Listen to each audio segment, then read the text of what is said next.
Aku suka saksikan dari hal Yesus yang menjadi sahabatku yang erat. Perubahan diriku yang seutuhnya hanyalah oleh kasih juru selamat. Tiada lain pelindung seperti Yesus, tiada lain sahabat seperti Dia, tiada lain penebus yang menghapus dosa. Aku dipeliharanya. Yesus menemukan aku dalam dosa. Hatiku berkeluh kesah dan sukar, tapi ku diangkat oleh tangan Yesus dan dipimpinnya di jalan yang benar. Tiada lain pelindung seperti Yesus, tiada lain sahabat seperti Dia, tiada lain penebus yang menghapus dosa. Aku dipeliharanya.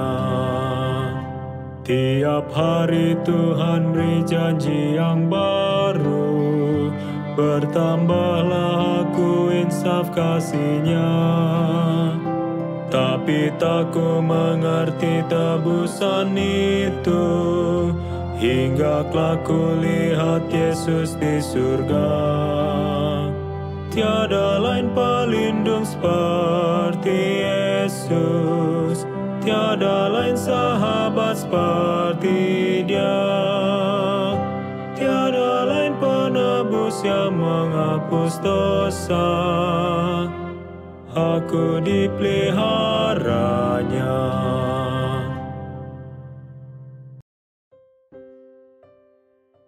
Saudara-saudara, Shalom, sahabat-sahabat yang penuh kasih. Kita bersama lagi di dalam renungan hari ini. Kita belajar dan juga sama-sama untuk memperbaiki diri kita masing-masing melalui renungan yang akan kita sama dengar dan juga lihat dan juga baca. Mari kita berdoa. Tuhan yang penuh kasih, kami berdoa pada saat ini. Berkati kami agar dapat mengerti nasihat-nasihat-Mu melalui renungan yang kami dengar dan lihat pada saat ini. Terima kasih Bapa, dalam nama Yesus. Amin. Saudara-saudara yang terkasih, firman Tuhan hari ini berjudul Mereka Tidak Dapat Melihat Kebaikan dalam Diri Mereka. Januari 14. Ayat renungan hari ini di dalam Keluaran 4 ayat 10, Keluaran 4 ayat 10. Lalu kata Musa kepada Tuhan, Tuhan, aku ini tidak pandai berbicara. Dahulu pun tidak, dan sejak Engkau berfirman kepada hamba-Mu pun tidak. Sebab aku ini berat mulut dan berat lidah. Ini adalah ayat melalui kisah Musa, di mana dia memberitahu yang dia tidak pandai berkata-kata. Dan dia tidak tahu pun untuk mengeluarkan kata-kata untuk berhadapan dengan Firaun. Saudara yang terkasih, seorang bernama Artiknep ialah pengarang cerita moral kanak-kanak.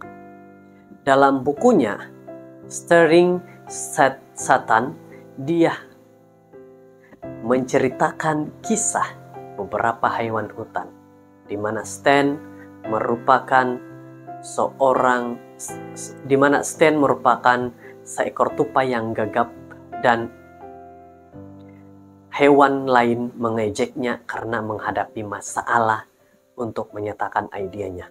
Ini membuatnya sangat malu dan harga dirinya rapuh.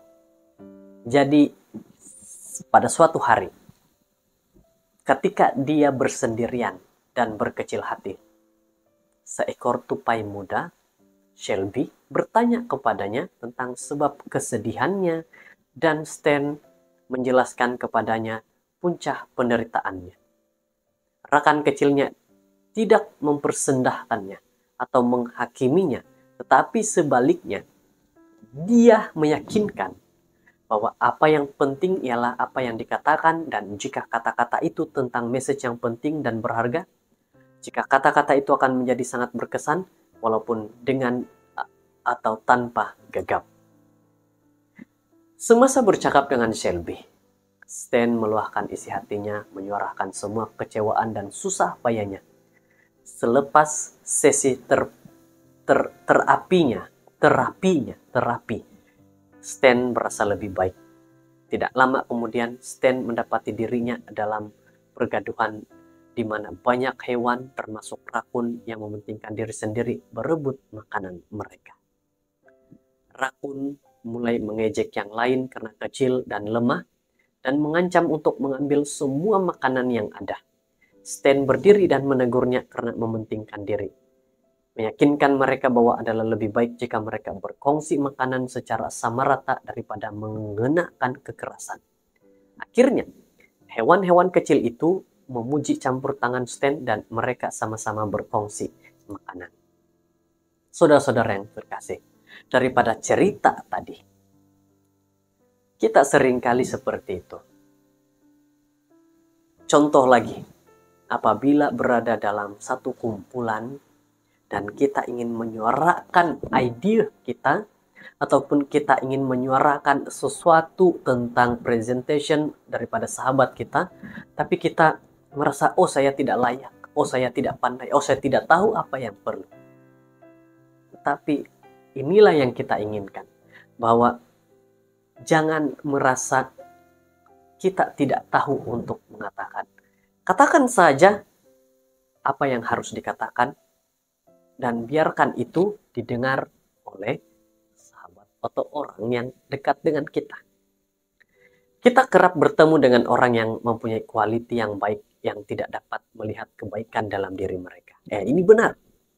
Teks hari ini memaparkan Musa yang tidak percaya diri dan penakut yang mengaku sebagai seorang yang tidak pandai berkata-kata.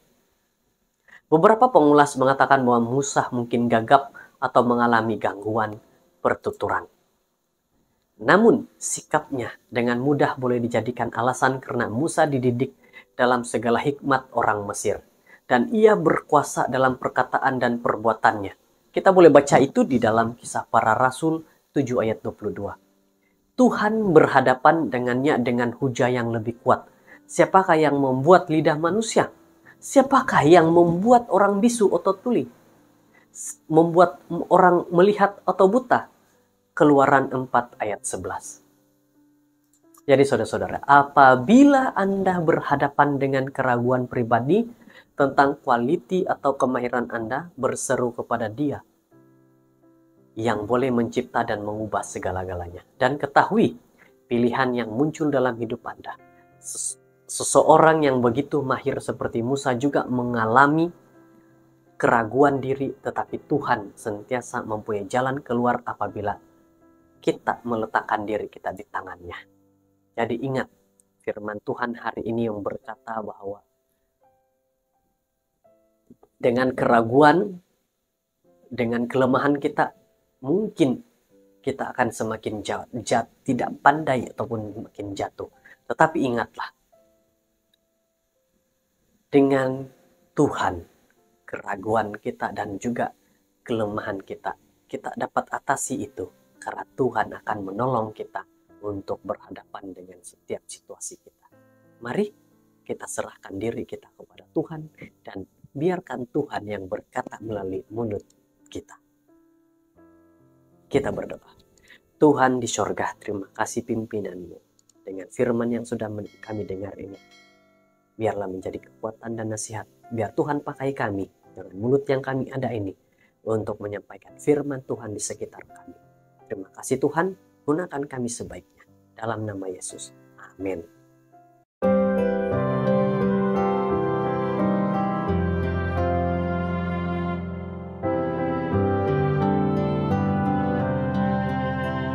Aku suka saksikan dari hal Yesus yang menjadi sahabatku yang erat. Perubahan diriku yang seutuhnya hanyalah oleh kasih Juru Selamat. Tiada lain pelindung seperti Yesus, tiada lain sahabat seperti Dia. Tiada lain penebus yang menghapus dosa, aku dipeliharanya.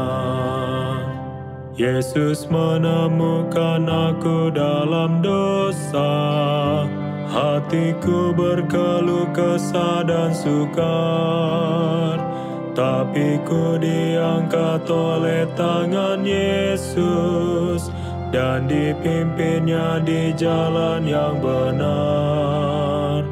Tiada lain pelindung seperti Yesus, tiada lain sahabat seperti Dia. Tiada lain penebus yang menghapus dosa, aku dipeliharanya. Tiap hari Tuhan beri janji yang baru, bertambahlah aku insaf kasih-Nya. Tapi tak ku mengerti tebusan itu, hingga kelak ku lihat Yesus di surga. Tiada lain pelindung seperti Yesus, tiada lain sahabat seperti Dia. Tiada lain penebus yang menghapus dosa, aku dipeliharanya.